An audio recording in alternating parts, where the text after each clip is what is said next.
आप लोग सुनते रहेंगे तो आप लोगों की बात समझ में आएगी। और पता नहीं किसी भी संत की बात, किसी भी महापुरुष की बात एक आप लोगों के जीवन में लग जाए तो आप लोगों का जीवन बदल सकता है। तो सभी से निवेदन करता हूँ कि शांति बनाकर के सुनेगी। अभी आप लोगों ने देखा होगा जब नवरात्रियों का टाइम चलता है तो हमारे पास में करौली पड़ती है, तो हमारी माता और बहन पैदल यात्रा करती है, तिलक डंडे देती हैं, उस देवी के आगे जाकर के हाथ जोड़ के खड़ी हो जाती हैं, हजारे कामनाएं लेकर के जाती हैं, कहती हैं कि हमारे पास धन दौलत नहीं है, धन दौलत आ जाए, हमारे पास घर मकान नहीं है, हमारा घर मकान बन जाए, हमारे बेटे की जॉब नहीं लगी, हमारे बेटी की जॉब लग जाए।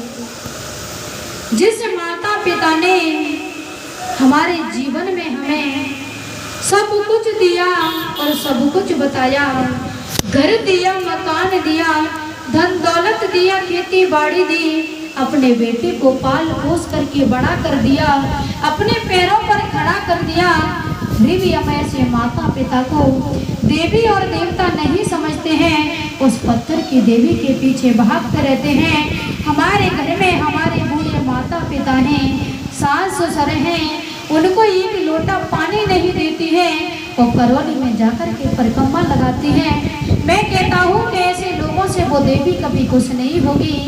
तो हमको जो वास्तव में पूजा करनी है, समझना है, तो वास्तव में जो सच्चे देवी हैं और देवता हैं तो वो हमारे माता पिता हैं, हमारे सास ससुर हैं, हमें इनकी ही सेवा करना चाहिए। इधर उधर हमें मंदिर और मस्जिदों में नहीं भटकना चाहिए।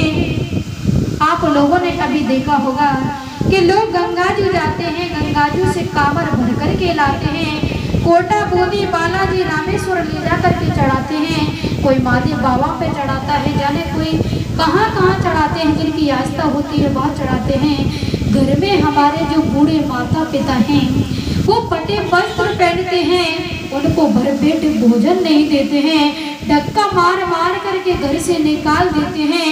बहुत बेटाओं को देखा है जो पढ़ लिख करके कोई अफसर बन जाते हैं, नौकरी लग जाती है।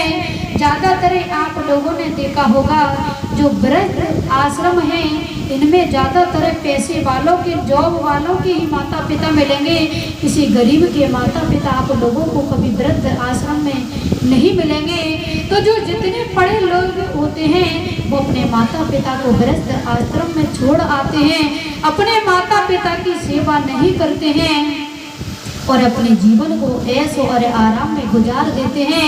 मैं कहता हूँ कि ऐसे लोग अपने माता पिता की सेवा नहीं करते हैं, उनका जीवन आगे चल के नरक बन जाता है।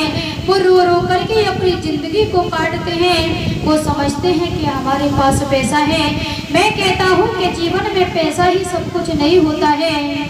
जिन्होंने हमें इतना बड़ा किया, हमें अपने माता पिता का उपकार और एहसान मानना चाहिए। हमें अपने माता पिता पर गुरूर करना चाहिए कि हमारे माता पिता ने हमें, अगर हमारे ऐसे माता पिता नहीं होते तो ना जाने हम जाने कहाँ होते। तो हमें अपने माता पिता की सेवा करना चाहिए। लोग दिन भर कंठी फेरते रहते हैं, माला को घुमाते रहते हैं, राम राम रटते रहते हैं, कोई कृष्ण कृष्ण रटते रहते हैं। आप लोगों ने सुना होगा कि राम जी सुबह उठ करके क्या काम करते कि प्रातः काल उठ के रघुनाथा, प्रातः काल उठ के रघुनाथा, मातु पिता गुरु नावे माता। राम जी सुबह उठ करके अपने माता पिता के चरण स्पर्श करते, अपने माता पिता से आशीर्वाद लेते। तो हमें भी सुबह उठ करके अपने माता पिता के चरण स्पर्श करना चाहिए, आशीर्वाद लेना चाहिए और हमें इधर उधर उलझनों में नहीं भटकना चाहिए। हम सबको अपना जीवन इन चीज़ों से ऊपर उठ करके अपना जीवन जीना चाहिए। और वास्तव में जो सच्चे देवी और देवता हैं तो वो हमारे माता पिता हैं, हमारे सास ससुर हैं। इनसे बढ़कर के ना इस दुनिया में कोई देवी है ना देवता है। तो हमें अपने जीवन में सब कुछ भुला देना, पर अपने ऐसे माता पिता को अपने हृदय से कभी मत भुलाना। हमने बहुत बेटाओं को देखा है कि माँ कहती है कि बेटा मैंने तुझे 9 महीना अपने गर्भ में रखा, अपने आंचल का दूध पिलाया। वो बेटा अपनी माँ से कहता है कि पता क्या कीमत है तेरे दूध की, क्या माँ के दूध की भी कोई कीमत होती है?